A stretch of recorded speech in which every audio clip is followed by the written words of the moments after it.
Hare Krishna, dear devotees. Hare Krishna. So we are starting our Tuesday Sangha. So who would like to read with us? Please kindly take a seat. So what we do at Tuesday Sangha, we chant one round of Maha Mantra. We go deeply in that sound vibration of the holy name. And we read Bhagavad Gita together, discuss it, and clarify our doubts, get the answers, and learn how to apply the knowledge of Bhagavad Gita in our daily life. Hare Krishna. Okay, so let's remember why we're chanting Maha Mantra. Let's begin with that. Since you're attending, let's start with you.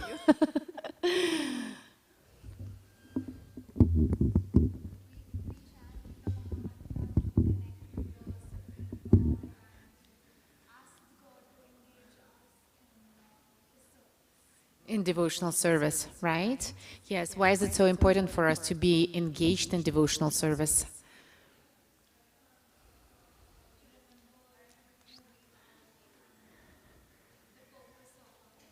Yes, so to revive our spiritual consciousness. So our spiritual consciousness is eternal, and it's a symptom of the soul, it's a symptom of life in our body. Therefore, but in order to act based on that consciousness, on the spiritual consciousness, we need to be in touch with ourselves and with the spiritual world and with Krishna himself, who's sitting in our heart as Paramatma. So we're never alone, and the Lord is always with us, and He observing our actions, and we are part and parcel of Him, which means that we are eternally connected with the Lord, that we have eternal relationships, and that relationships is based on our eternal form of who we are. So every spirit soul has a history with the Lord. It's a history of the relationships with the Lord. And that history is based on the form that we have. That form is called Svarupa, so that is our eternal form. And when the soul comes into the material world, it obtains different kinds of bodies and forgets who she or he is.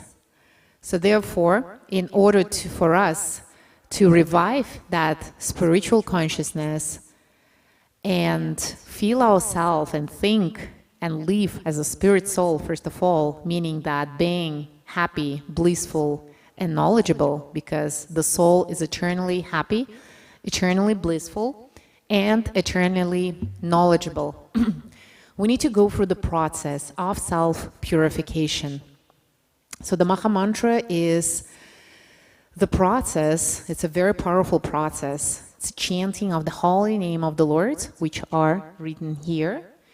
So by chanting those names with attention and heart full of love and devotion, we purify our consciousness that from time immemorial got connected, got in touch with the material nature, got in touch with the modes of material nature, and that's how it became polluted. So for that pollution, we just forgot who we are, but we can revive that knowledge, that memory, by purifying our consciousness from the influence of the material energy.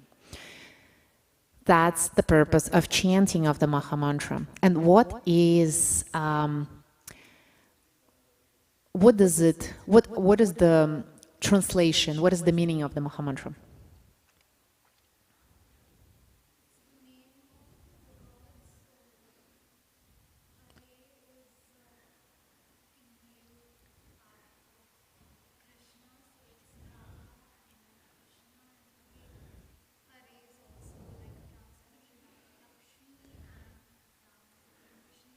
Yes.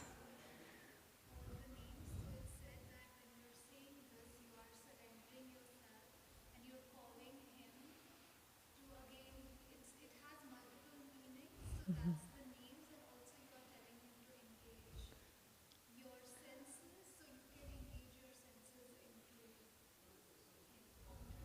Yes. Yes, concentrate on Him. That's right. Yes.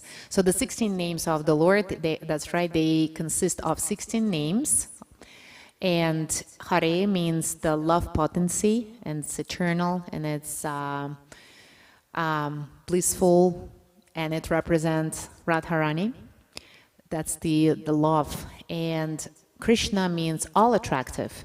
So when we chant the Maha Mantra, we ask the Lord to engage us as spirit soul in the devotional service. And devotional service in the spiritual world is our only business, because souls don't want to do anything else other than serve the Lord and feel happiness and bliss. It is said in multiple Vedic scriptures that our senses, they don't belong to us, and actually nothing belongs to us. Everything belongs to the Lord, including us. And our senses also belong to the Lord. So when we try to enjoy our senses separately from the Lord, what happens? We suffer, because our senses are never satisfied, and therefore you can ask any person in the world if he's or she is completely satisfied. You won't find that person if they're trying to satisfy themselves through the material means. On the other hand, you can see a very simple person, spiritually engaged and very happy. Why? Because all of the senses are engaged in the service of the Lord. So once the senses are engaged in the service of the Lord and the Lord is happy, we feel instant happiness. And this is compared to putting the water into the roots of a tree. If you put the water on the leaves, which is external, right? When we try to connect our senses with something external, the tree will die, because the roots are not getting the water. But if you're putting the water to the roots of the tree will flourish and will give nice fruits. And we do the same when we engage our senses in the service of the Lord, which is described in Bhagavad Gita, how to do that properly. We open the gates to eternal happiness. And that is the path back to Godhead. Reconnecting ourselves with the Supreme, with our spiritual selves, and gaining that self-realization. So that process consists here at the Sangha. We do two processes in order to achieve that. It's chanting the Maha Mantra and reading, understanding Bhagavad Gita, because the knowledge is needed to strengthen our intelligence, which in turn will control the mind and keep it satisfied through the knowledge. So let us begin with this in mind. Let's give our obeisances to Srila Prabhupada by repeating the prayer. Namom Vishnu Padaya Krishna Prashtaya Bhutale Srimate Bhaktivedanta Swami Iti Namine Namaste Saraswati Devi Guravani Pracharine Nirvishesha Shunyavadi Paschatya Deshatarine. And let's also give our obeisances to the Lord Chaitanya Mahaprabhu, who give his mercy in the form of Maha Mantra, so that we can go back to Godhead by repeating the mantra. Jai Shri Krishna Chaitanya Prabhu Nityananda Shri Advaita Gadadhara Shivasadi Gaura Bhaktavrinda. Perfect. Have your japa beats? Okay.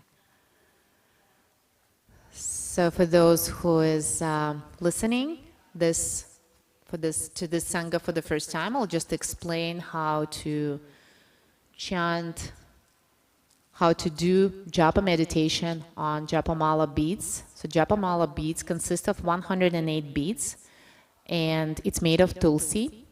And the Tulsi is a goddess herself, who comes into the material world in order to give mercy to us.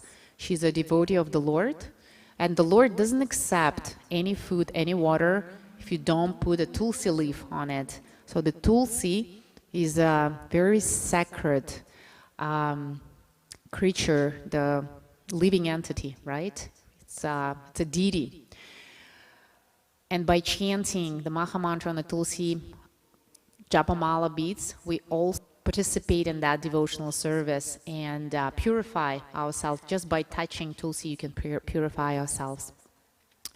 So every mantra will be one beat, and we go like that, right? And then, so by touching the beat, we also control our sense of touch, because our senses, they always want to be engaged. And in order to focus thoroughly on the mantra, we need to engage all of our senses in the process, meaning our body, our mind, our hearing, our speaking, and our touching, okay? So this is first thing. And then once we chant the whole round, we come to the end. And if you continue chanting at home, here we will be chanting one round, you don't cross this, you just go back in the opposite direction. All right? So that's how we do it. And since this process is a sacred process, we do it in the back, like that, with the first finger out, because it represents the false ego. Okay? So today, just to show it as an example, I'll be chanting the Maha Mantra by holding the beads in my hands. Okay, let's just repeat and let's make it as loud as we can. Hare Krishna, Krishna Krishna, Hare Hare. Hare Rama, Rama Rama, Hare Hare. Hare Krishna, Krishna Krishna, Hare Hare. Hare Rama, Rama Rama, Hare Hare. Hare Krishna, Krishna Krishna, Hare Hare. Hare Rama, Rama Rama, Hare Hare. Hare Krishna, Krishna Krishna, Hare Hare. Hare Rama, Rama Rama, Hare Hare. Hare Krishna, Krishna Krishna, Hare Hare. Hare Rama, Rama Rama, Hare Hare. Hare Krishna, Krishna Krishna, Hare Hare. Hare Rama, Rama Rama, Hare Hare. Hare Krishna, Krishna Krishna, Hare Hare. Hare Rama, Rama Rama, Hare Hare. Hare Krishna, Krishna Krishna, Hare Hare. Hare Rama, Rama Rama, Hare Hare.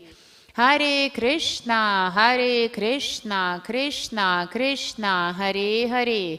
Hare Rama, Rama Rama, Hare Hare.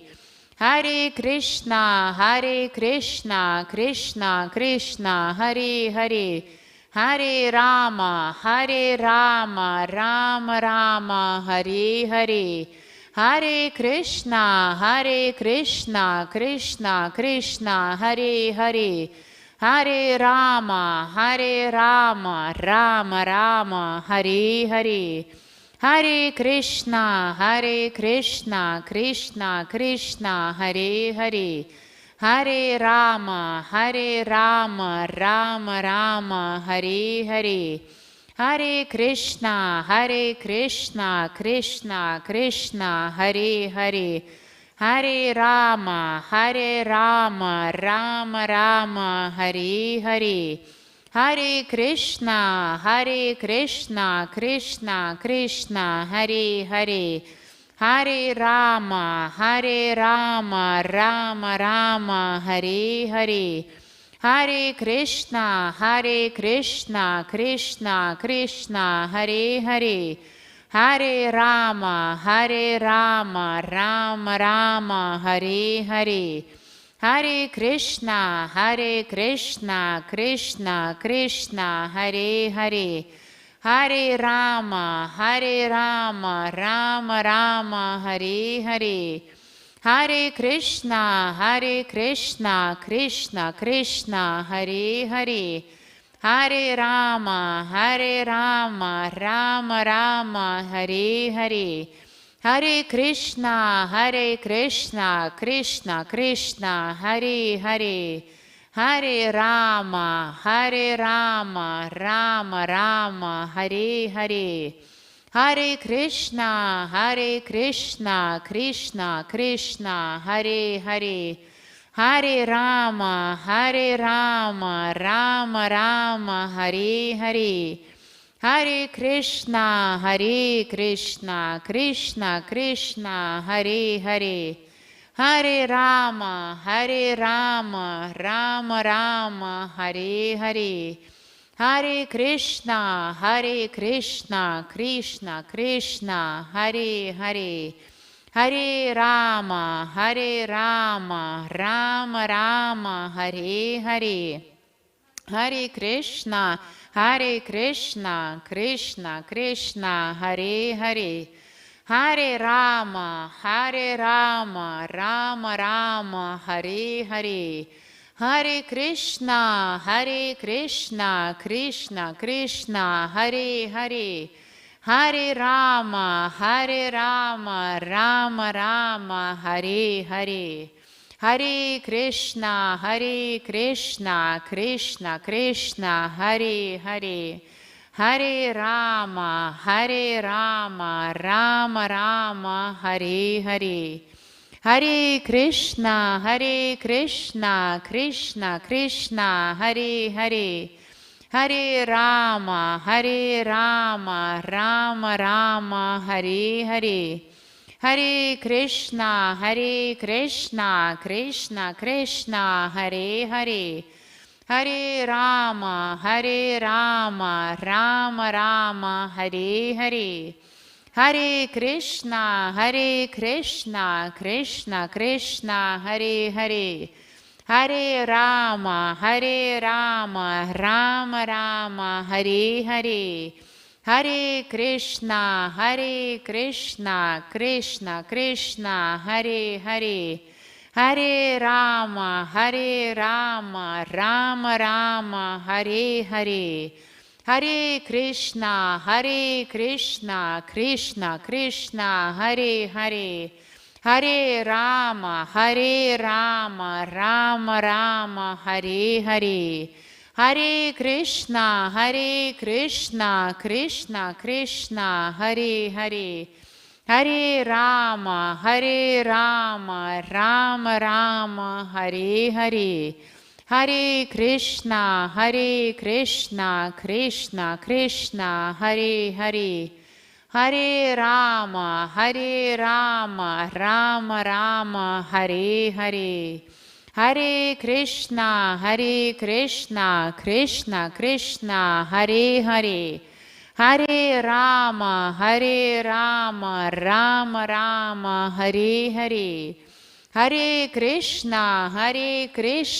Krishna Krishna, Hare Hare, Hare Rama, Rama Rama, Hare Hare, Hare Krishna, Krishna Krishna, Hare Hare, Hare Rama, Rama Rama, Hare Hare, Hare Krishna, Krishna Krishna, Hare Hare, Hare Rama, Rama Rama, Hare Hare, Hare Krishna, Krishna Krishna, Hare Hare, Hare Rama, Rama Rama, Hare Hare, Hare Krishna, Krishna Krishna, Hare Hare, Hare Rama,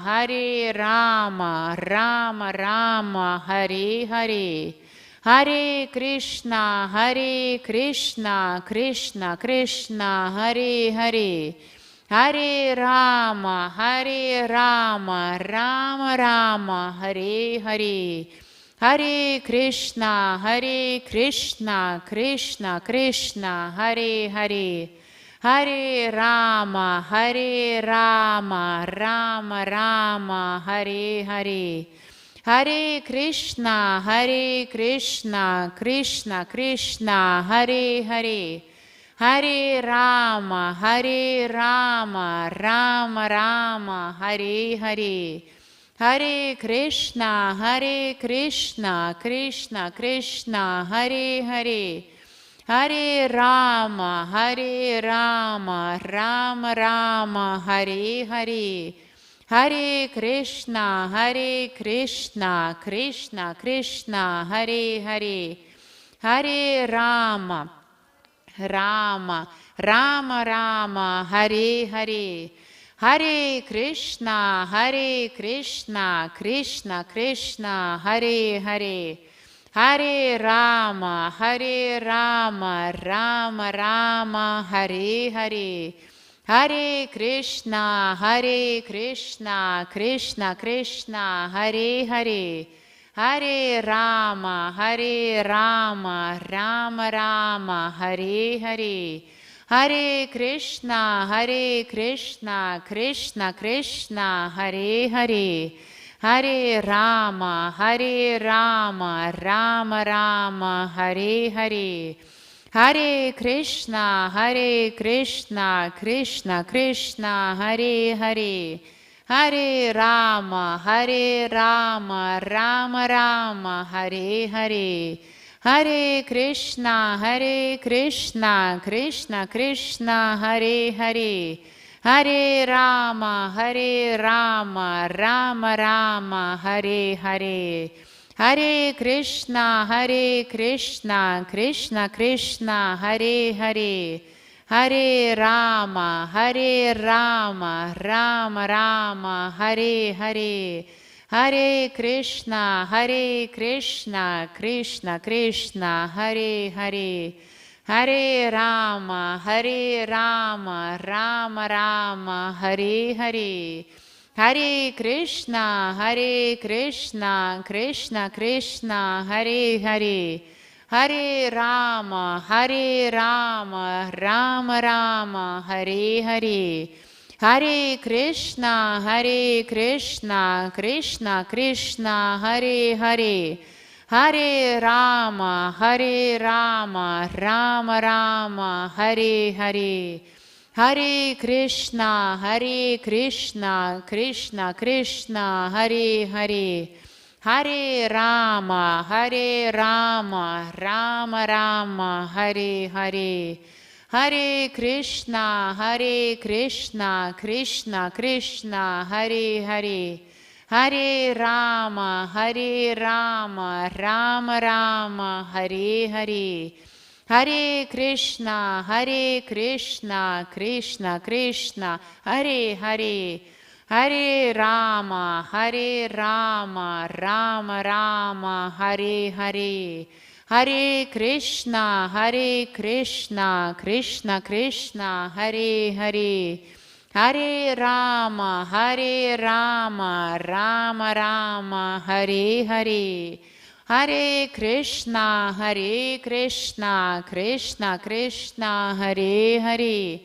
Hare Rama, Rama Rama, Hare Hare. Hare Krishna, Krishna Krishna, Hare Hare. Hare Rama, Rama Rama, Hare Hare. Hare Krishna, Krishna Krishna, Hare Hare. Hare Rama, Rama Rama, Hare Hare. Hare Krishna, Krishna Krishna, Hare Hare. Hare Rama, Rama Rama, Hare Hare. Hare Krishna, Krishna Krishna, Hare Hare. Hare Rama, Rama Rama, Hare Hare. Hare Krishna, Krishna Krishna, Hare Hare.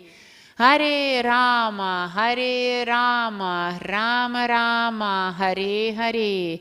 Hare Krishna, Krishna Krishna, Hare Hare.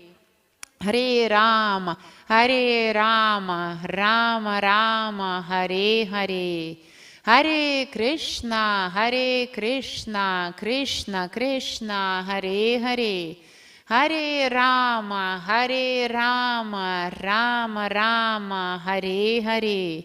Hare Krishna, Krishna Krishna, Hare Hare, Hare Rama, Rama Rama, Hare Hare, Hare Krishna, Krishna Krishna, Hare Hare, Hare Rama, Rama Rama, Hare Hare, Hare Krishna, Krishna Krishna, Hare Hare, Hare Rama, Rama Rama, Hare Hare, Hare Krishna, Krishna Krishna, Hare Hare, Hare Rama, Rama Rama, Hare Hare, Hare Krishna, Krishna Krishna, Hare Hare, Hare Rama,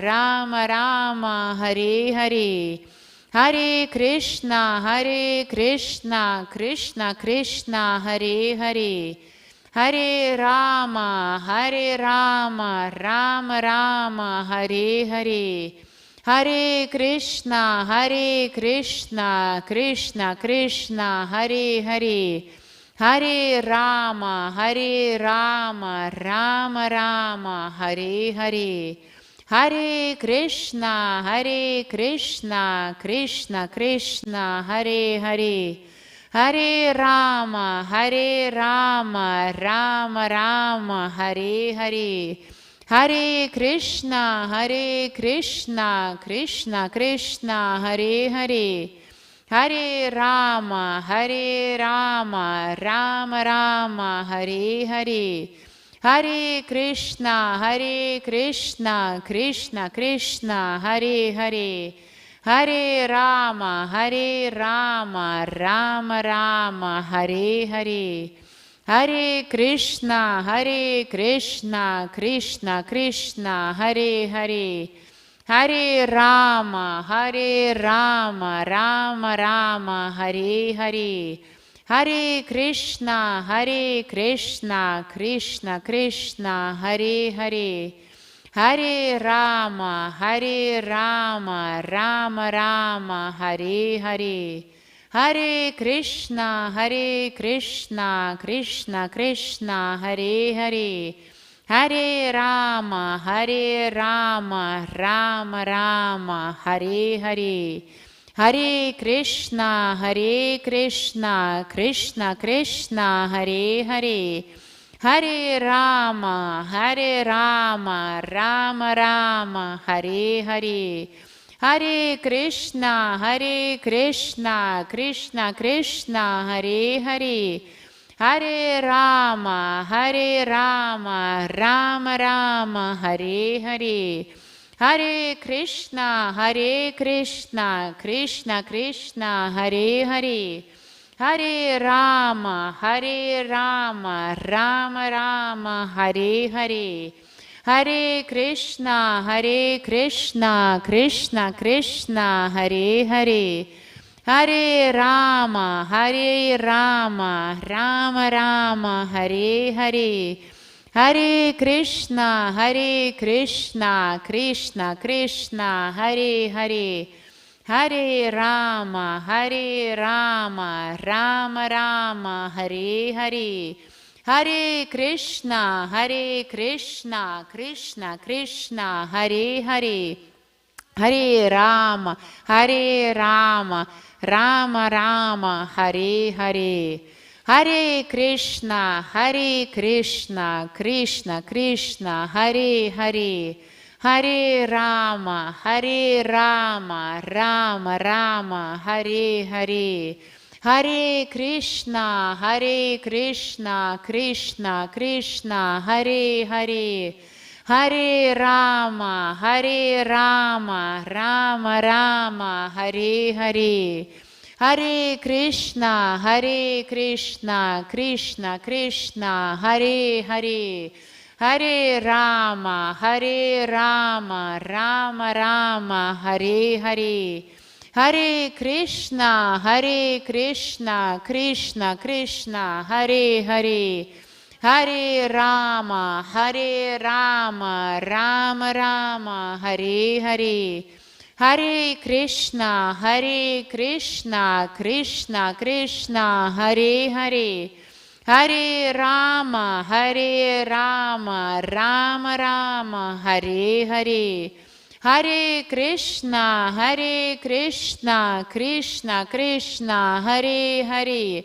Hare Rama, Rama Rama, Hare Hare. Hare Krishna, Krishna Krishna, Hare Hare. Hare Rama, Rama Rama, Hare Hare. Hare Krishna, Krishna Krishna, Hare Hare. Hare Rama, Rama Rama, Hare Hare. Hare Krishna, Krishna Krishna, Hare Hare. Hare Rama, Rama Rama, Hare Hare. Hare Krishna, Krishna Krishna, Hare Hare. Hare Rama, Rama Rama, Hare Hare. Hare Krishna, Krishna Krishna, Hare Hare. Hare Rama, Rama Rama, Hare Hare. Hare Krishna, Krishna Krishna, Hare Hare.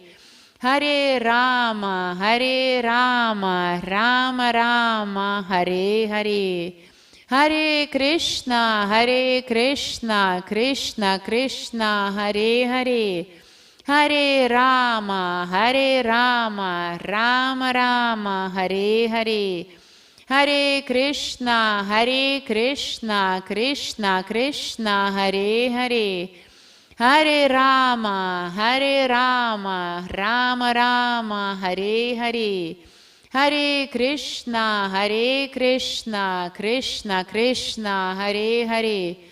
Hare Rama, Rama Rama, Hare Hare.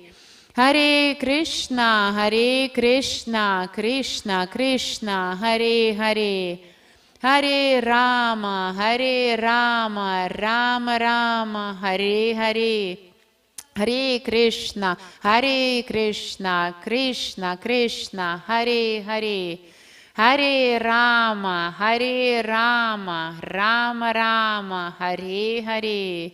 Hare Krishna, Krishna Krishna, Hare Hare. Hare Rama, Rama Rama, Hare Hare. Hare Krishna, Krishna Krishna, Hare Hare. Hare Rama, Rama Rama, Hare Hare. Hare Krishna, Krishna Krishna, Hare Hare. Hare Rama, Rama Rama, Hare Hare. Hare Krishna, Krishna Krishna, Hare Hare. Hare Rama, Rama Rama, Hare Hare. Hare Krishna, Krishna Krishna, Hare Hare. Hare Rama, Rama Rama, Hare Hare. Hare Krishna, Krishna Krishna, Hare Hare. Hare Rama, Rama Rama, Hare Hare. Hare Krishna, Krishna Krishna, Hare Hare. Hare Rama, Rama Rama, Hare Hare. Hare Krishna, Krishna Krishna, Hare Hare. Hare Rama, Rama Rama, Hare Hare. Hare Krishna, Krishna Krishna, Hare Hare. Hare Rama, Rama Rama, Hare Hare. Hare Krishna, Krishna Krishna, Hare Hare, Hare Rama, Rama Rama, Hare Hare. Mahamantra ki jai. Thank you so much. How are you feeling after the japa meditation? Amazing? Yes? Okay. Do you have Bhagavad Gita with you? No? Okay.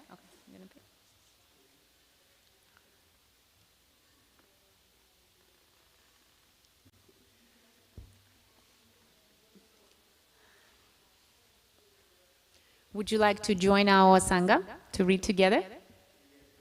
You have to go? Okay. Okay. So before we start, let's repeat the prayer to the Absolute Truth. Om Namo Bhagavate Vasudevaya. Om Namo Bhagavate Vasudevaya. Om Namo Bhagavate Vasudevaya. Okay, perfect. So we continue reading Bhagavad Gita as it is. And at our last class, we stopped at the last verse for chapter number 6, which is page number 299. Hare Krishna, would you like to join us?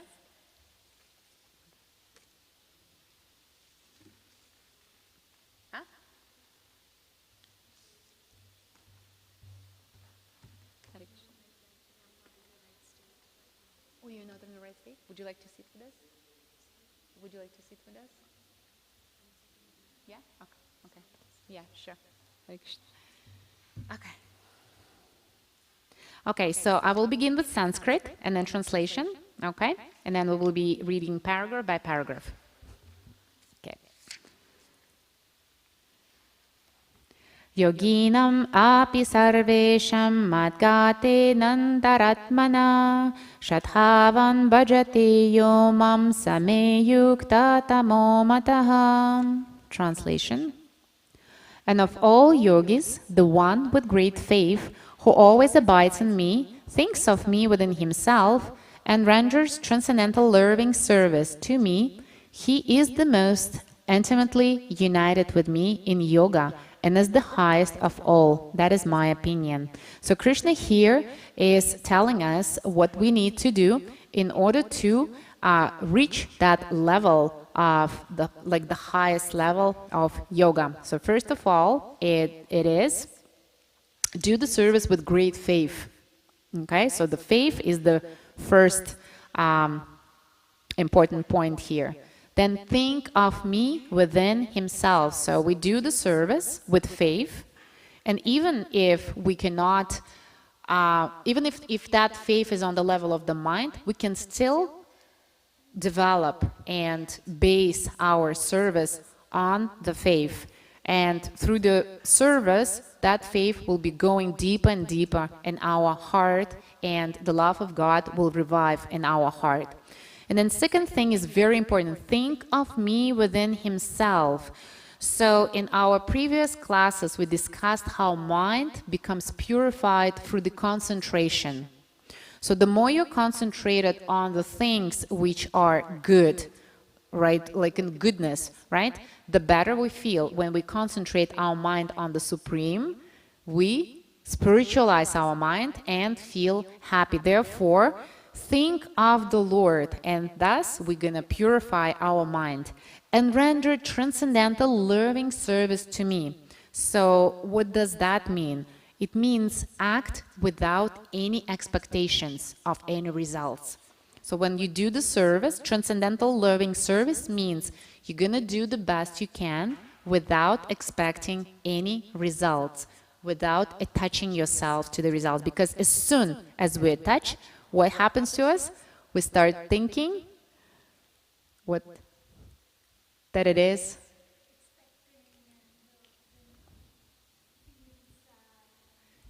Yeah, so we start because we think it's mine, right? It's not for the Lord, it's for me. And therefore, if we are not satisfied what is for me, sadness comes, unhappiness comes, and all of this. So we cannot call this devotional service. It's no longer service. And therefore, we cannot unite with the Lord in that action. Therefore, the third important thing is render transcendental loving service. And can you, since you're here just right, what do we consider service? Would you like to join us in our discussion? Okay. So what do we consider service? You can get the books here.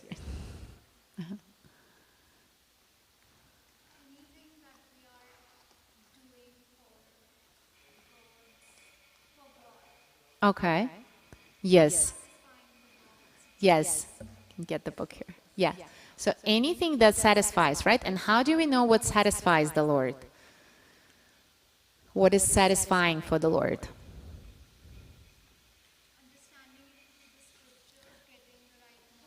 Yes.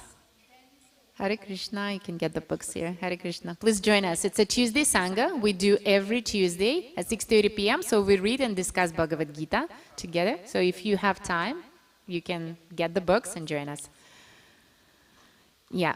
Yes, that's right. So we base our practice on the knowledge of the scriptures, right? And there are direct processes that we follow, such as chanting the Maha Mantra, reading Bhagavad Gita, coming to the temple, bowing down in front of the deities, worshipping the deities, preparing prasadam, which is the food which was offered to the Lord, right? Giving prasadam to other people. So these are the direct methods of transcendental loving service. There are also indirect methods. Who can tell me what are the indirect methods of serving the Lord? Any ideas? Any answer? So our daily activities, right? So we have our duties, we have our work, we have our roles, and if we want to be on that level of the highest, of the reach that perfection, which the Lord is speaking here, highest of all, we need to engage every activity in the service of the Lord, which means that we need to develop that attitude of not expecting, right, something in return, but doing our best to make the Lord happy. Okay? And by achieving the best and satisfying the Lord, what happens to us? We become automatically happy.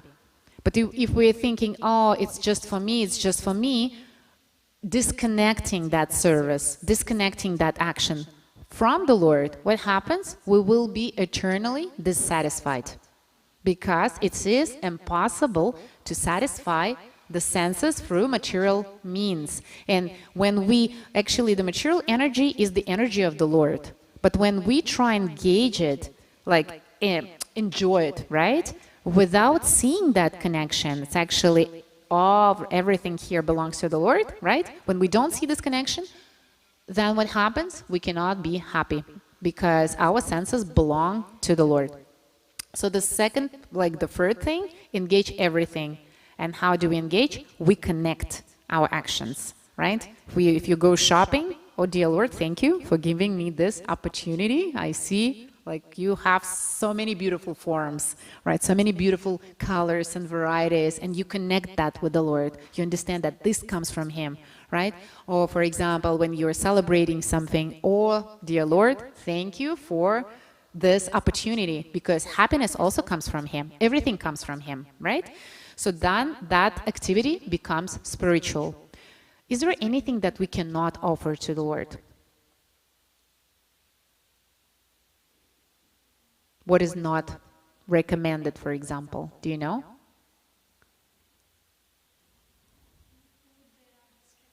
There are some restrictions. Yes, the Lord doesn't like onion, garlic, meat, eggs, right? So we cannot offer it to Him. So when we cook, for example, He won't be happy. He won't accept it. What else?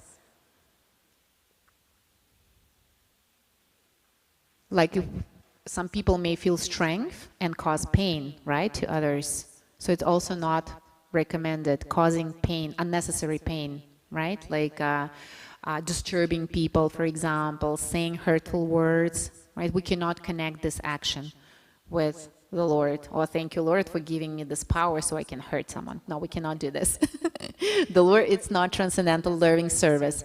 But on the, what is it called, example of Arjuna, Arjuna is a warrior, right? So Bhagavad Gita, it's a conversation between the Lord and Arjuna. And Arjuna is a warrior, so he is about to fight his family members. And he will be causing pain. So how will you explain that? So why is this authorized in this case?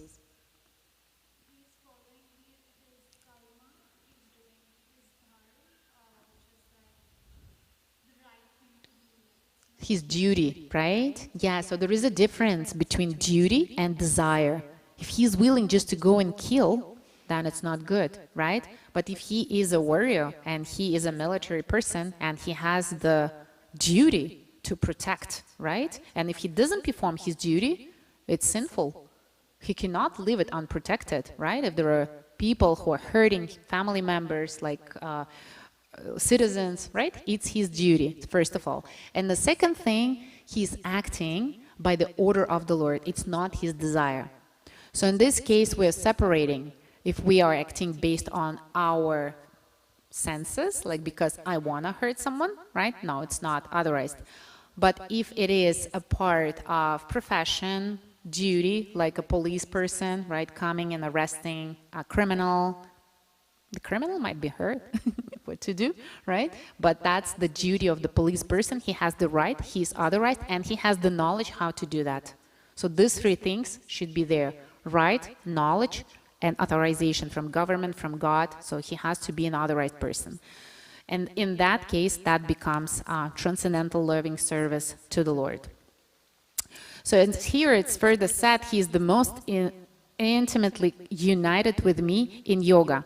So in chapter 6 and 2, actually we studied what yoga is, and the yoga is the reconnection with the Supreme. When our soul is connected with the Supreme, it becomes yoga.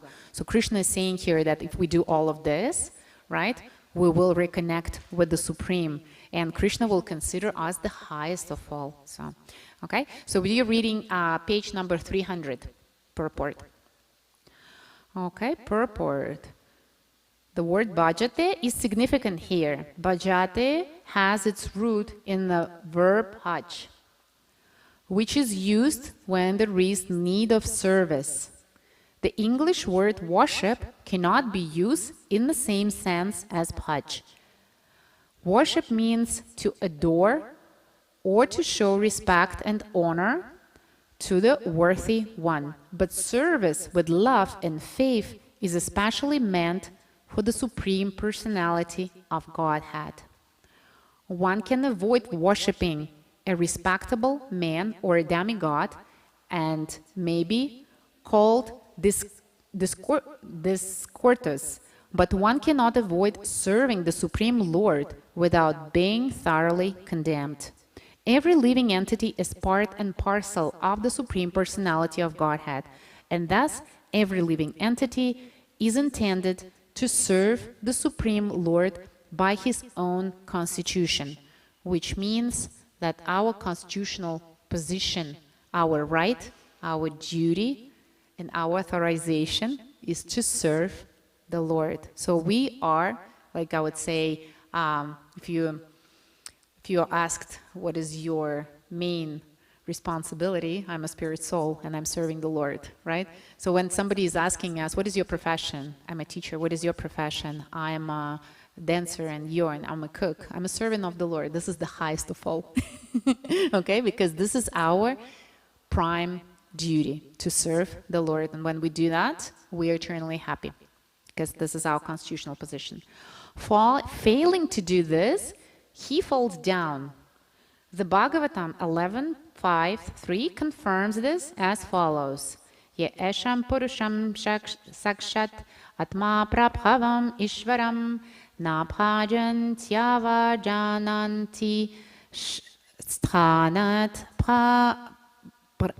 prastha patanyadaha. Anyone who does not render service and neglects his duty unto the primeval Lord, who is the source of all living entities, will certainly fall down from his constitutional position. So our constitutional position is spirit soul. And here it is said, if we do not render the service to the Lord and if we do not perform our duty, so we fall down from that position. So that's how we become disconnected. And that's how basically unhappiness comes in our life. And we have both material and spiritual duties. So how do you understand that we have both material and spiritual duties? Any example?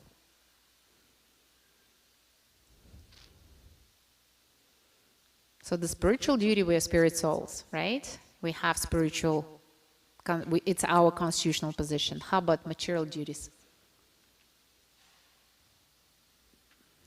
Any answer?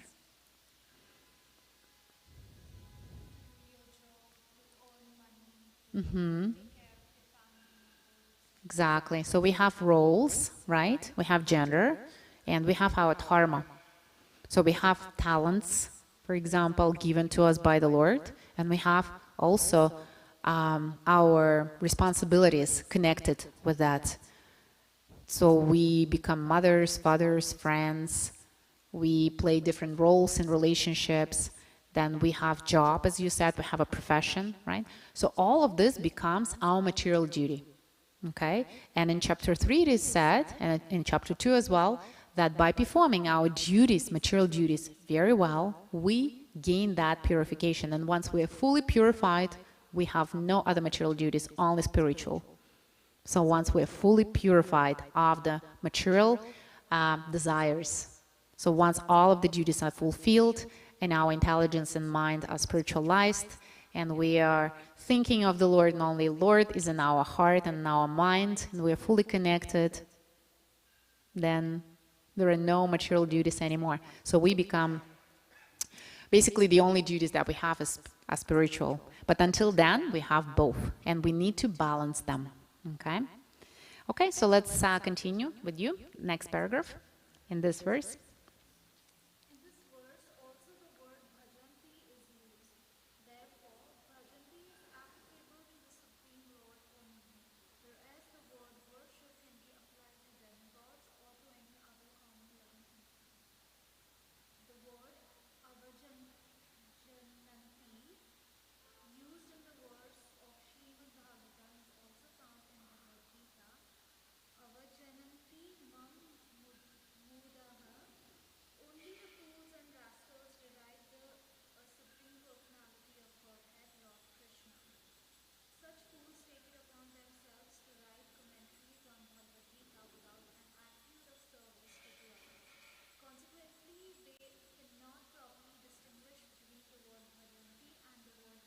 So there are multiple translations of Bhagavad Gita, and there are multiple commentaries.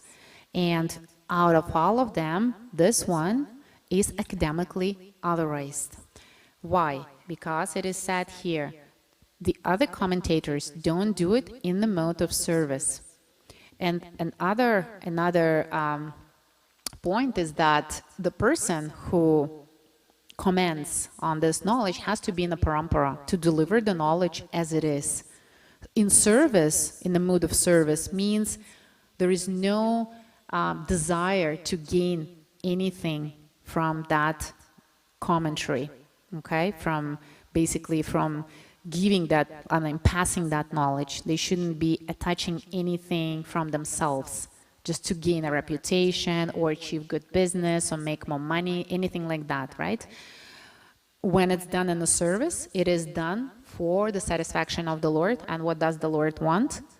For us to get the knowledge as it is. Therefore, the person who delivers that knowledge as it is the one from whom we should get that knowledge, and it's Srila Prabhupada, okay?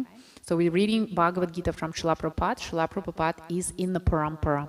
So he gave us the knowledge as it is without any alterations. And therefore, it is studied all over the world. So Bhagavad Gita as it is, in all universities.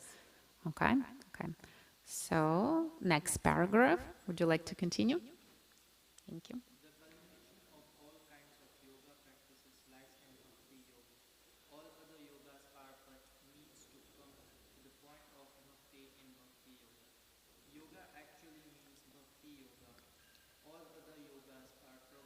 towards the destination of Bhakti Yoga. From the beginning of Karma Yoga to the end of Bhakti Yoga is a long way of self-realization. Karma Yoga without fruitive progress is the beginning of this path. When Karma Yoga increases in knowledge and renunciation, the state is called Jnana Yoga. Jnana Yoga. Jnana Yoga increases in meditation on the super soul by different physical processes, and the mind is on peace called Astanga Yoga. And when one surpasses the Astanga Yoga and comes to the point of the Supreme Personality of Godhead, Krishna, it is called Bhakti Yoga. The culmination, factually, Bhakti Yoga is the ultimate goal. But to analyze Bhakti Yoga, minutely one has to understand these other yogas. The yogi who is progressive is therefore one the truth path of eternal good fortune. One who sticks to a particular point and does not make further progress is called by the particular name Karma Yogi, and Jnana Yogi or Dhyana Yogi, Raja Yogi, Hatha Yogi, etc. If one is fortunate enough to come to the point of Bhakti Yoga, it is to be understood that he has surpassed all other yogas. Therefore, to become Krishna conscious is the highest stage of yoga. Just as when we speak of Himalaya, we refer to the world's highest mountain, of which the highest peak, Mount Everest, is considered to be the culmination. Yes, so there are different types of yogas, right? And the beginning of the service, right, of that process is karma yoga. So karma yoga with renunciation means that we continue doing our material duties, we work, we do things that we have to do, right, according to our roles, but we are not attached to the results. Okay, and that means that we are not renouncing the work itself, we are renouncing the results. Doesn't mean that we are not doing our job well, we're not getting the proper education for that. No, we're getting proper education. And again, why? In order to deliver the service for the satisfaction of the Lord. Just imagine, He's standing behind of you and He's watching how you are acting on His behalf because you are His part and parcel. You know how you see a child and you know the father and you say, oh, the child looks like a father, right? They look alike, they talk like, and etc. So we represent, by our actions, we represent the Lord because we are His parts and parcels. Therefore, when we renounce, this is the beginning. We do our job well, we're not frustrated if something goes wrong, we just fix it, move on, right? That's it. So this is the beginning of the process. And then, as it is said here, once karma yoga with renunciation got infused with knowledge, right? The more knowledge, then it becomes jnana yoga. So we more focus, we start meditating, we get the knowledge, and jnana yoga is more focused on the intelligence. So intelligence becomes strong because intelligence stays above the mind. So the mind controls the senses, senses would like to enjoy, right? There is no duty on the level of the senses. People who enjoy the senses, they neglect their duties, right? So the mind has to be strong so that we can start acting in karma yoga with renunciation. Otherwise, we won't be able. Our senses will be like holding and attaching and, you know, creating a lot of different negative feelings. So, but how to keep the mind strong? We need to strengthen the one which controls the mind, and that's intelligence. So the intelligence becomes strong through the knowledge. When you read Bhagavad Gita, when you study Bhagavad Gita with a spiritual teacher, then you gain that knowledge, and that already becomes you getting into that stage of Jnana Yoga, because you start meditating on it. And when Jnana Yoga increases in meditation, so you're meditating on the Supreme, you think about Him, you connect your activities with the Supreme, you start seeing the world through His eyes, understanding, and that's His part, and this is His part, and He controls this, and He controls that, and trying to see the meaning of things, right? So then that becomes, it goes into Ashtanga Yoga. And there are also other processes in Ashtanga Yoga, like physical processes, right, that can also help you to meditate better on the Lord. And when you surpass that Ashtanga Yoga and come to the point of the Supreme Personality of Godhead, Krishna himself, right, you start loving him, not just because of your work, not just because of the money that he gives, not just because something else, right, but just because you are his part and parcel, you have unconditional love towards him. That's it. This is Bhakti Yoga. So that's Bhakti Yoga is the highest level, and therefore it is said here. So we start from Karma Yoga, and there is a process of self-realization towards Bhakti Yoga, and this is also a process of self-purification. Okay, so, and if one is fortunate enough to come to the point of Bhakti Yoga, it is understood that he surpassed all yogas. So in the age of Kali, we don't go through like multiple processes, we go directly into the Bhakti Yoga. So what includes the 9 processes, and we'll be reading about them: chanting, glorifying the Lord, reading the scriptures, having sanghas like this is also devotional service, coming to the temple, doing services in the temple, giving Bhagavad Gita as a gift, distributing the knowledge, right? That's a big mercy. And then in that case, we're practicing right away Bhakti Yoga. So we're getting that opportunity to reach that goal already in this life. And therefore, we get that opportunity to become Krishna conscious, and that is compared here to the Himalayan as the peak, right? So when we are on that level, we are on the highest level of our spiritual development. Okay, so let's go next paragraph. It is by great fortune that one comes to Krishna consciously on the path of Bhakti Yoga to become well situated according to the Vedic direction. The ideal yogi concentrates his attention on Krishna, who is called Swayam Sundara, Shyama Sundara. Shyama Sundara, who is as beautifully colored as a cloud, whose lotus-like face is the effulgent as the sun, whose dress is brilliant with jewels, and whose body is flower garlanded. Illuminating all sides is his gorgeous luster, which is called the Brahma Jyoti. He incarnates in different forms such as Rama, Narsimha, Varaha, and Krishna, the Supreme Personality of Godhead, and he descends like a human being as the son of Mother Yashoda, and he is known as Krishna, Govinda, and Vasudev. He is the perfect child, husband, friend, and master, and he is full with all opulences and transcendental qualities. If one remains fully conscious of the features of Lord, he is called the highest yogi. Yes. So in order to be aware of all of the features of the Lord, we need to read, right? We cannot imagine it in our mind. How is it? What kind of features does the Lord have? Because as individual soul, we are very forgetful. And since we're covered by so many of different layers of ego, mind, intelligence, our memory is lost. So we need to revive that memory in order to meditate on this, in order to be aware of the features of the Lord. So how to do that? Any ideas? In order to find out about the features and meditate on them, what should we do?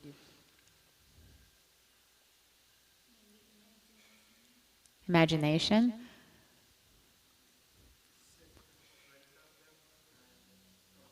What is it? Observe.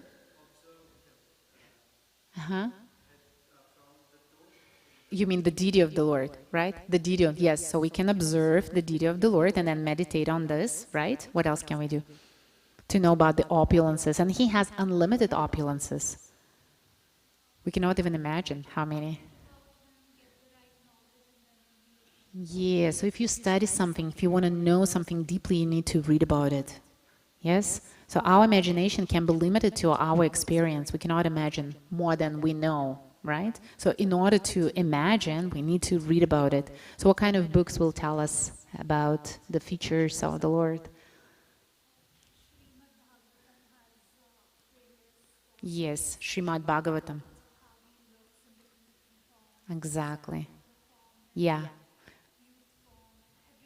Everything is there. Yeah, so Krishna speaks about himself briefly in Bhagavad Gita, but then if you want to know like more, right, from different points, because Srimad Bhagavatam explains the saints who are parts and parcels of the Lord, so how those people behave, right, the saint people, what is their qualities, how they act, how they serve.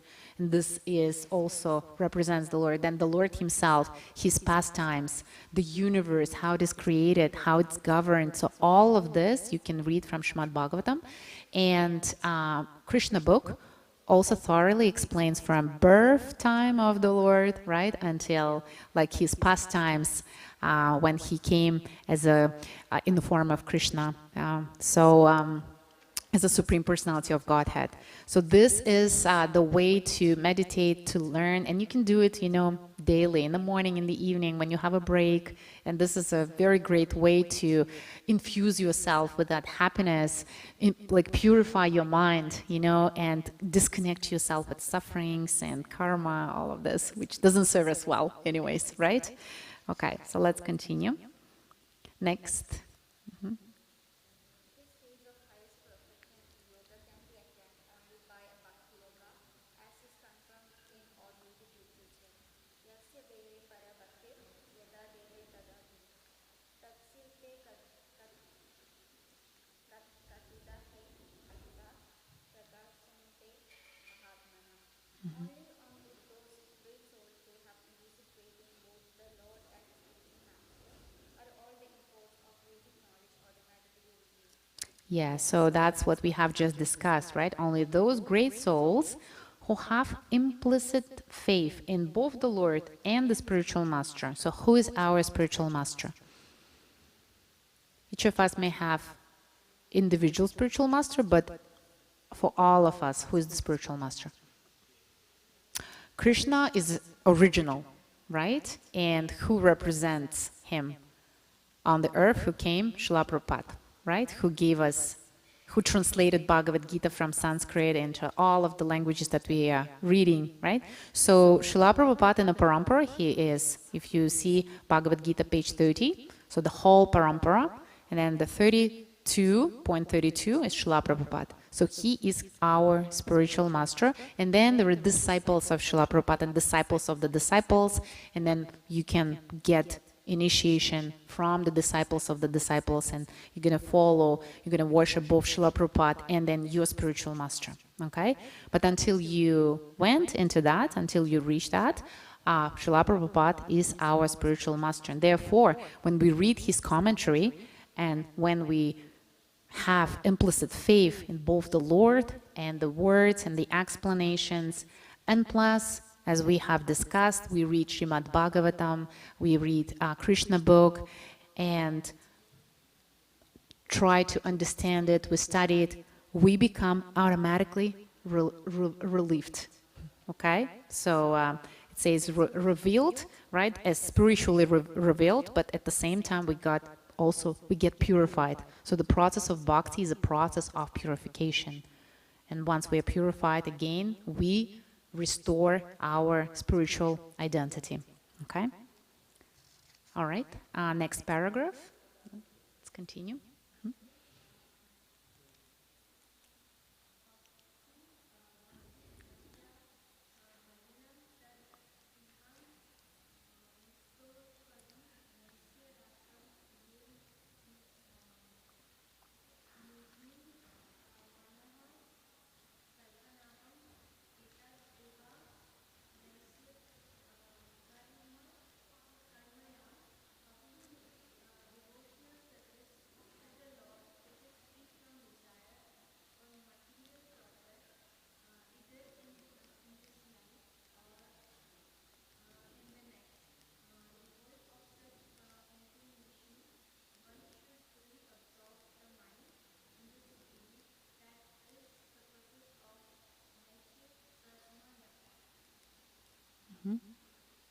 Gopala Tapani Upanishad.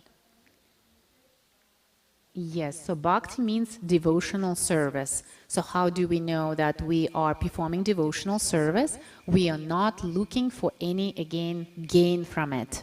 We are not wanting anything for ourselves. Only then it becomes devotional service. For example, a mother who is acting for the benefit of the child without any desire to enjoy that result.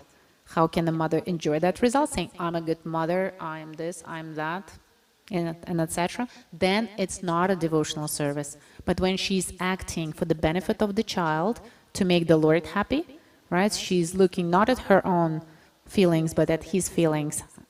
Do you like how I treat your spirit soul? And the Lord says, yes, I do. Okay, excellent.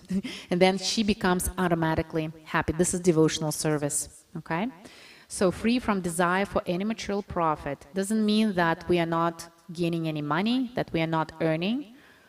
The main motivation here is to make the Lord happy. And then gratefulness comes for the pay that we get, because we also understand that that money belongs to Him. We are connecting that money with the Lord, so the money becomes spiritualized. We are thankful for this. Then when we cook, right, we create prasadam, and that becomes spiritual. Then we can eat, right, and give it to other people, and that's how we can engage our income in the service of the Lord. And moreover, what are other examples how you can engage your income in the service of the Lord? Because profit comes automatically. We don't need to think about it. When you are in devotional service, it will be coming, because you are in connection with the Lord, right? So we shouldn't be focusing on what is going to come. We should be focusing on how well I'm serving. And the rest is just as a benefit. It will come anyways, because you're becoming a better professional, a better person, a better friend, a better parent, right? You're doing it for the satisfaction of the Lord. Who is higher than Him? No one. He's the highest. If you are satisfying the highest authority, do you think you won't get anything? Happiness, right? So what are other examples how the income can be engaged?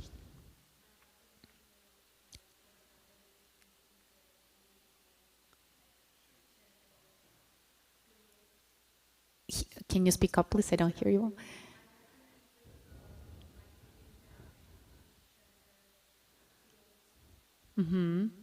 So that will, yes, it's an altruistic way, right? But what is the interest of the Lord? How do you know that you're satisfying Him by that? What does He want? In order to satisfy someone, you need to know what He wants, right? So how will that action satisfy the Lord, in your opinion? What does the Lord want? Imagine all of us, we are His kids, and we are far away from home. Imagine your kids get lost in the forest. They don't come back. And then they decide, they forget about you, that you are parents, and they decide to live there, and they think that their happiness is there, and they belong to the forest. So what you will want as a parent? Dear child, please come home. I miss you, right? Yes, it's a big grief for the parent, for the child who is lost. So the Lord wants all of us to go back to the spiritual world, to stop suffering, to stop accumulating this karma, to stop changing bodies, to stop dying, getting sick. He doesn't want us to do this. We're just doing it. So how can we engage again? Like, you're very close. What do you need to add to this?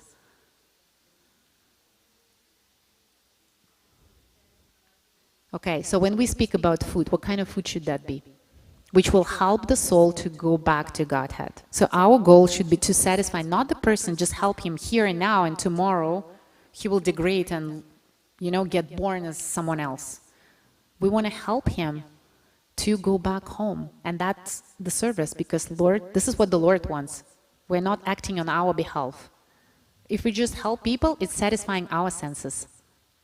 So by stopping doing wrongdoings, like hurting other people's feelings when you know that by doing this or saying this, it might hurt the other person.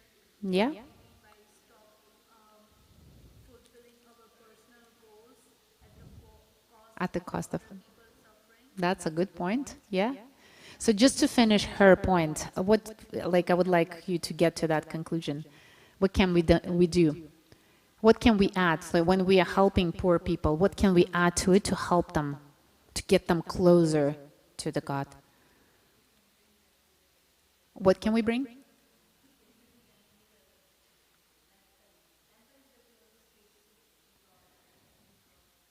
Sometimes they're not interested in that. Why? Because their senses are not that pure. Yeah, they might not feel the value right away. So how can we help them to purify the senses? So first thing, prasadam. Just give them prasadam. Yeah, food which was offered to the Lord. Okay? That will purify their mind. That will purify their consciousness. And the more people eat prasadam, they accumulate that, piety. No, I mean not piety, like the spiritual energy, right? Prasadam is the Lord Himself. So this is one thing.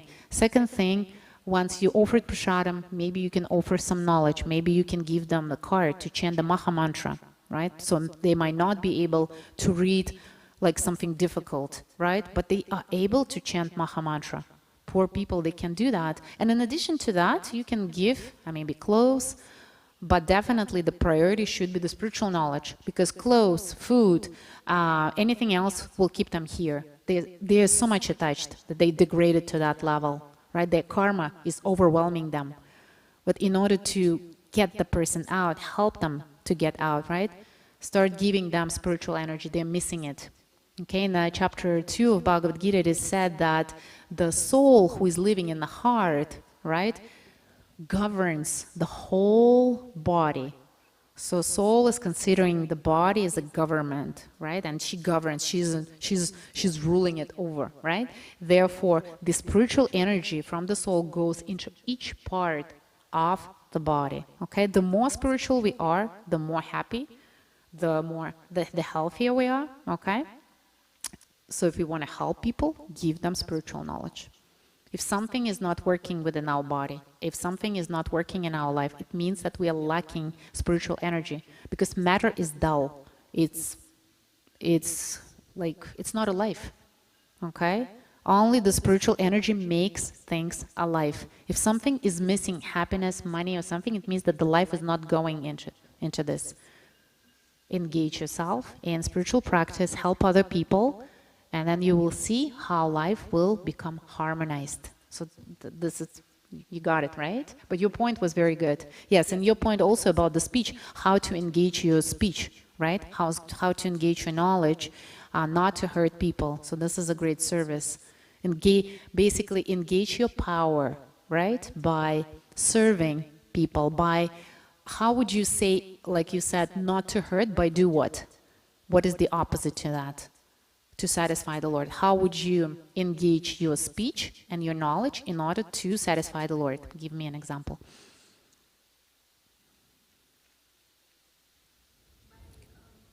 the things in right manner, Mm-hmm. using kind words, Mm-hmm. yet saying the truth to the person, Mm-hmm. imparting the right knowledge. Mm-hmm. Imparting the right knowledge. Yes, this is very important. So how do you know that you are saying the right thing? Or maybe at the right time.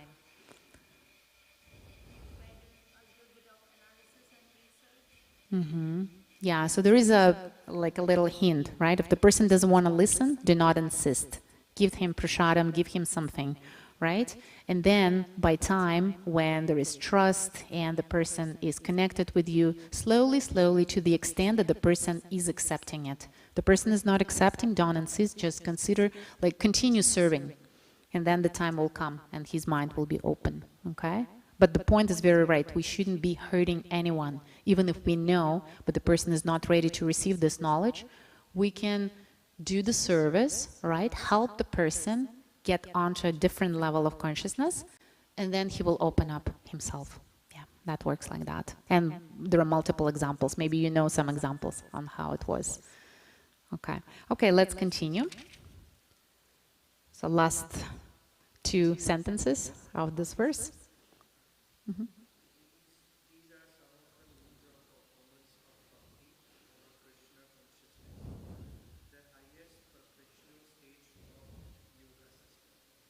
Thus, end of Bhakti Vedanta